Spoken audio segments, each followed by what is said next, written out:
Bonjour très chers téléspectateurs et bienvenue à une autre émission sur le frère Zach et sur son ministère. Qui a été le professeur Zakaria Tane Fomon? Et qui dit-on qu'il était en réalité? Chers téléspectateurs, notre invité de ce jour est le chef de département de guérison, de délivrance et de miracles pour la conquête du monde. Et que le Dieu d'amour vous comble de toutes sortes de bénédictions spirituelles pendant et même après cette émission.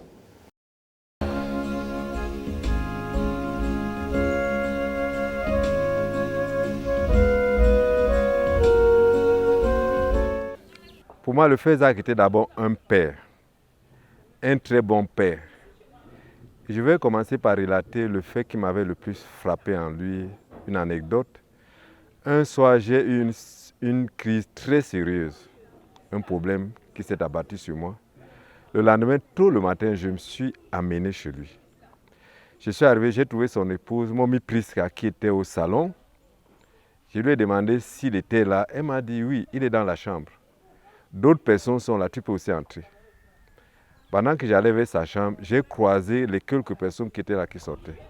Il leur disait de sortir parce qu'il voulait déjà se laver pour aller à son travail. Je suis entré dans sa chambre, je suis tombé au bord de son lit, j'ai commencé à pleurer. J'ai pleuré. Il était à côté, il était seulement en serviette. Il voulait aller à la douche de l'autre côté de la chambre. Il ne m'a rien reproché, il n'a rien trouvé d'anormal. Il allait dans la douche, il me posait les questions, on causait pendant qu'il se lavait. Après, il est sorti de la douche. Il m'a fait asseoir au bord de son lit, on s'est assis côte à côte. Il m'a posé des questions. Il a prié pour moi. Il m'a encouragé, il m'a remonté. Et je suis parti. Je crois que sans cette intervention-là, avec ce qui allait se passer après, je ne sais pas ce que je serais devenu. Je ne sais pas si j'aurais pu supporter. C'était une hécatombe en quelque sorte. Je me rappelle encore bien, c'était en 2004. Et donc, pouvoir entrer dans sa chambre, tomber sur le lit, pleurer, et te prendre juste comme un papa qui s'occupe de toi, qui t'encourage sans te reprocher pour un homme de son gabarit spirituel. Enseignant d'université. Ça veut dire que quelque part nous exagérions même. Mais il n'en faisait pas cas. Et même sa famille, ils étaient habitués.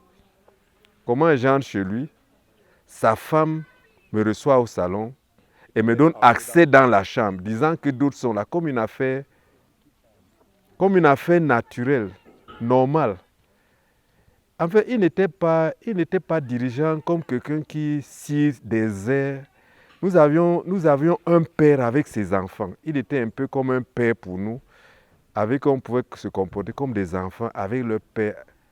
Donc, il n'était pas comme un dirigeant avec des manières formelles telles que on est avec lui, on prend des précautions, on a des barrières. Avec lui, on était avec un père, avec ses enfants. C'était pour nous un père vers qui on pouvait aller, exposer son problème, pleurer. Il ne faisait pas de barrière, c'était dans nous. On se permettait même d'entrer jusque dans sa chambre. Il nous laissait entrer même dans son bureau. Et sa femme, sa famille étaient habitués. Ils avaient donné leur vie, leur maison, leur tout à Dieu. Donc nous pouvions même exagérer, allant jusque dans leur intimité. Et pour lui, c'était naturel. C'était un papa avec ses enfants. Comme dirigeant spirituel, il nous gérait comme un père gère ses enfants. Tu pouvais partir librement, lui exposer tes problèmes, tes difficultés, tes craintes. En fait, quelqu'un comme moi. Je me rappelle, je suis passé par une situation douloureuse. Quand j'entrais dans son bureau, quand je sors, il me serre dans ses bras. Parfois, il disait, ouais, René, il n'a pas eu la chance. Juste naturellement, comme un être humain, comme un papa qui encourage son fils. Il ne faisait pas, il n'avait pas une nature de condescendance. Quoique professeur d'université hors échelle, on était en famille avec lui. C'est comme ça que j'ai connu le frère Zach. Malgré toute sa spiritualité, malgré tout son gabarit, même académique, même dans son langage, il était simple. Il utilisait une langue qui est à la portée de tout le monde, sans complications. Je me souviens d'un incident en 1990 Nous étions à la croisade de prière. J'étais un des dirigeants. En fait, à cette période, c'est moi qui prenais les noms des présents pendant la croisade et il m'avait confié la tâche de prier pour tout le monde chaque jour avant de venir à la croisade. Et pendant qu'on était, il y avait un match de football qui était en train de se dérouler. Il y avait un petit garçon dans la salle. Faisal a remarqué que le gars était très agité. Bon, la croisade se tenait chez lui à la maison. Quand la croisade se tient chez toi à la maison, quand il y a une nuit de prière chez toi, tu ne vas pas dormir même si tu es un enfant. Comme on nous a dit, chaque arbre pousse là où il a été planté. Si tu es fils de pasteur, ça veut dire que tu seras aux réunions de prière. Donc il a vu que Paul était un peu agité. On entendait le bruit dehors parce que le match était en cours. Il a demandé, Paul, tu vas aller voir? Il a dit oui, oui, daddy. Il n'a dit pas. Et Paul allait voir le football. Il n'a pas mis long. Il est revenu. Tout triste. C'est fini, oui. Qui a battu l'Angleterre? Score. L'Angleterre a battu le Cameroun. 3-2. Et le garçon a pu à nouveau se concentrer dans la croisade et a continué. Donc il avait cette façon de traiter les gens, même dans la spiritualité. Ce n'était pas des théories, des choses qu'il plaquait sur les gens. Il traitait chacun de façon individuelle. Un peu comme dans un hôpital, quand tu arrives, on te prend les paramètres, on voit la température, on voit ton poids, on peut même faire certains examens de laboratoire, de sang, parfois on peut voir le taux de glycémie, on voit quel est le médicament qui te convient le mieux, on vérifie s'il y a des allergies, on voit ton âge, ton poids. Il transposait ça sur le plan spirituel. Par exemple, je ne pouvais pas lui dire que je vais aller voir le foot. Ça aurait été un scandale. Mais pour cet enfant, à ce moment, et comme Dieu fait les choses, c'était le dernier match de ce genre. Donc, ce n'était pas au début de la compétition, parce qu'un enfant pouvait avoir comme ça la permission au début de la compétition. Il pense qu'il est libre de continuer, comme Dieu arrange des choses. Et c'est un événement qui ne s'est plus jamais répété depuis ce temps. Et le garçon est allé vers la fin du match. Donc, ce n'est pas qu'il a passé. Dieu s'est arrangé à ce que l'enfant soit libéré vers la fin du match pour qu'il ne soit pas frustré et qu'il revienne peu après. Et que ce ne soit pas au début de la compétition pour que ce ne soit pas un alibi pour chercher chaque fois à aller visionner. Donc, ce n'est pas, je dis ça pour dire que ce n'est pas juste que quelqu'un ne peut pas commencer à imiter que le frère a laissé son enfant aller voir le match, alors je vais laisser le mien. Tu n'as pas la même perception spirituelle que lui, le même poids, la même capacité de voir les choses que lui. Tu peux laisser ton enfant comme ça, tu le perds. Par exemple, à ce sujet, quand je suis devenu son disciple, je suis allé lui présenter mon budget. À l'époque, il était connu que dans l'ensemble, les disciples du frère Isaac, ceux qui étaient dans son entourage, donnaient dans les 40% au Seigneur, en montant 40% de leurs revenus. Quand je suis allé le voir, mes dons au Seigneur, c'était 35%. Il a vu chaque rubrique de mon budget, il a vu point par point, il a regardé, il a dit, la seule chose qu'il a remise en question, c'est le don au Seigneur. C'était 35%. Il dit, pour toi, mais c'est à 20%. Il faut que tu aies une épargne. Donc quand il demandait que les gens soient consacrés, très donnés sacrificiellement au Seigneur, ce n'était pas juste des choses qui plaquaient sur les gens, il tenait compte des gens. Il se souciait de la vie des gens, de leur avenir. J'étais un jeune couple avec des enfants. Et comme il nous l'avait appris, être sacrificiel au Seigneur, ça n'a pas trait au montant que tu donnes, mais c'est que tu gardes avec toi. Si par exemple quelqu'un a 10 millions, il donne 8 millions au Seigneur. Un autre a 10 000.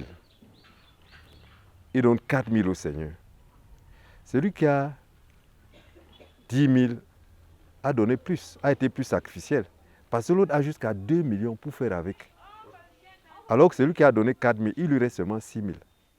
Donc quelqu'un a 6 000, l'autre a 2 millions. Alors que lui, il a donné 80%, l'autre a seulement donné 40%. C'est ce qu'il nous a appris. Et avec lui, on était soi-même naturel. C'était parfois difficile de l'aborder parce qu'il y a un peu de crainte. Il y avait une aura qui l'entourait. Mais quand tu es en sa présence, en fait, c'est une des personnes avec laquelle je me sentais totalement libre. Je me sentais moi-même. Je me rappelle, on voyageait une fois, on allait à Kribi, et on longeait l'océan Atlantique, juste au bord. J'ai dit, mais c'est la première fois que je vois l'océan. Il dit, regarde alors bien. Hein. On pouvait parler des choses aussi banales en sa présence, en sa compagnie. Une autre fois, nous avions quitté Yaoundé pour aller prêcher à Bafoussam. Je devais l'interpréter. Nous sommes arrivés à Banjoun. Bafoussam est juste à côté de Banjoun. On était sur le point d'arriver à Bafoussam. J'ai lui dit, la maison qu'on va traverser là, c'est ma belle famille. Il dit, tu veux qu'on s'arrête, on les salue? J'ai dit, non, on va d'abord prêcher. On était dans une voiture, une Land Cruiser, avec bien des gens. Il était prêt à s'arrêter pour que j'aille saluer ma belle famille. J'ai dit, on va d'abord prêcher. Heureusement, au retour, je n'y ai même plus pensé. Donc, il était aussi simple. Ce n'était pas une spiritualité qu'on boxait sur lui. Il prenait chacun tel qu'il est. Il savait comment gérer chacun. Je me rappelle une fois, on allait à Bafoussam. Et Yaoundé, c'est Bafoussam, c'est plus de 300 km. Et Banjoun, c'est juste à côté de Bafoussam. Donc, on était sur le point d'arriver à Bafoussam. Pendant qu'on traversait Banjoun, je lui ai dit, la maison qu'on va traverser là, c'est ma belle famille. Il m'a dit, tu veux qu'on s'arrête, tu les salues? J'ai dit, non, on va d'abord prêcher. Donc, il était aussi simple. On était dans une Land Cruiser avec des gens, on allait prêcher. J'étais l'interprète, il était prêt à arrêter tout ce monde pour que j'aille saluer. Il était aussi simple que ça. J'ai dit non. Nous sommes allés prêcher, heureusement, au retour, parce que moi je dis heureusement. Je me suis plus souvenu de ça. On est rentré même la nuit et c'est comme ça que c'est passé. Mais il y a aussi une réalité, c'était un homme de Dieu. C'est Dieu qui l'avait établi. Il ne luttait pas pour imposer son autorité. La plupart des gens qui le suivaient parce qu'ils savaient qu'il y a Dieu en lui. C'était pour eux un privilège de l'écouter, de l'entendre, d'obéir à ce qu'il disait. Il ne s'imposait pas aux gens. Il ne prenait pas sur les gens plus d'autorité que les gens ne la lui donnaient. Cependant, il avait une grande affection pour les gens. Il avait un grand souci pour le bien-être des gens, comme je l'ai déjà dit. Je pense à 2 incidents. Un de ses enfants spirituels devait voyager pour prendre l'avion, aller à l'étranger. Il savait que si la personne voyage, ce sera désastreux pour sa vie, pour un aspect de sa vie. La personne a dit qu'elle va voyager. Il a dit qu'il va aller à l'aéroport pour l'empêcher de force d'entrer dans l'avion. Il était engagé à ce point envers les gens, tel qu'il était prêt à tout faire pour t'empêcher de t'égarer. Et la personne a reconnu plus tard qu'il avait raison. Un autre incident au début de l'œuvre, il y avait son jeune converti qui avait sa concubine. Il allait tôt le matin à la porte de ce frère. Dès qu'il a ouvert la porte, il a pris tous les affaires de cette fille-là pour la ramener chez elle, pour dire que ça doit finir. Donc dans son pastorat, dans son engagement aux gens, il pouvait aller à des extrêmes pour le bien-être des gens. Il était soucieux de voir les gens aller loin. Bon, souvent, il pouvait parler de façon dure, mais il disait que les gens ne savent pas qu'il fait ça malgré lui. Ça veut dire qu'il y avait nécessité parfois pour certaines personnes de parler fort, d'être tranchant pour leur bien. Il n'était pas juste quelqu'un d'irritable, nerveux, mais parfois, comme un bon chirurgien, parfois il était nécessaire de couper pour aider les gens, mais il faisait cela malgré lui. Donc il ne prenait pas plaisir à juste couper, être tranchant, non. C'est parce que c'était nécessaire. Il avait un grand souci pour les gens. Les voir être épanouis non seulement sur le plan spirituel, sur le plan social, sur le plan académique. Plusieurs personnes qui ont désiré abandonner les études pour servir le Seigneur à plein temps, il insistait que les gens finissent les études. Il y a même certaines personnes qui voulaient renoncer au mariage pour servir le Seigneur à plein temps. Il résistait. Il ne prenait pas juste ça avec enthousiasme. Donc ce n'était pas quelqu'un qui encourageait les gens à se jeter comme dans le vide, par engagement spirituel, vous voulez s'assurer que la personne est vraiment sûreuse dans ce qu'elle dit et que la personne a reçu cela de Dieu. Donc c'est un homme très équilibré, très affectueux, très chaleureux, très soucieux des gens, de leur avenir, de leur bien-être. Même dans la vie spirituelle, il traitait les gens cas par cas. Il n'imposait pas, il ne s'imposait pas. En fait, il n'exerçait pas sur les gens plus d'autorité que les gens ne le lui permettaient. Il était assez libéral. Il pouvait même se laisser contredire. Je me rappelle une fois, il avait mal à partir avec une de ses servantes. C'est le frère Jacques qui a dit, mais on ne peut pas laisser juste traiter nos dirigeants comme ça. Il était malmené et il ne faisait rien. Il fallait que le frère Jacques mobilise des autres dirigeants de l'église pour trancher. Donc il pouvait même se laisser faire. Il pouvait se laisser malmener. Ce n'était pas un dictateur. Ce n'était pas quelqu'un qui intimidait. Il était très affectueux. Son désir était de voir les gens aller aussi loin que possible avec Dieu. Aller aussi loin que possible dans la vie. Il était soucieux de voir les gens réussir. Et autant que les gens le lui permettaient, il mettait tout le paquet. Il était très généreux. Je ne peux pas compter le nombre de fois qu'il m'a donné de l'argent, peut-être de la cravate, de la veste, chemise. Et même dans l'engagement spirituel, il avait le sens de la mesure. Je me rappelle une fois, j'étais en train de le traduire. J'avais mal à la nuque. J'étais bien fatigué. Il a dit, l'homme s'il travaille trop. Il m'a ordonné de prendre une retraite de 3 jours pour aller me reposer. À Yaoundé, il y avait des lieux de retraite où tu peux aller louer une chambre. Tu payes par nuit et on te donne le repas. Je suis allé à un quartier qu'on appelle Odja. Il y avait un lieu de retraite appelé Shiro, qui avait été fondé par un couple d'Américains. Je suis allé là-bas. J'ai payé pour 3 jours. J'ai payé les repas. Et quand je suis revenu, il m'a remboursé mon argent. Il envoie les gens en retraite juste pour se reposer. Donc ce n'était pas un engagement fougueux auquel il soumettait les gens. Il se souciait des gens, de leur équilibre, de leur bien-être, du niveau où il peut appliquer telle et telle chose selon la maturité des uns et des autres. Et il était transparent. Il était vrai.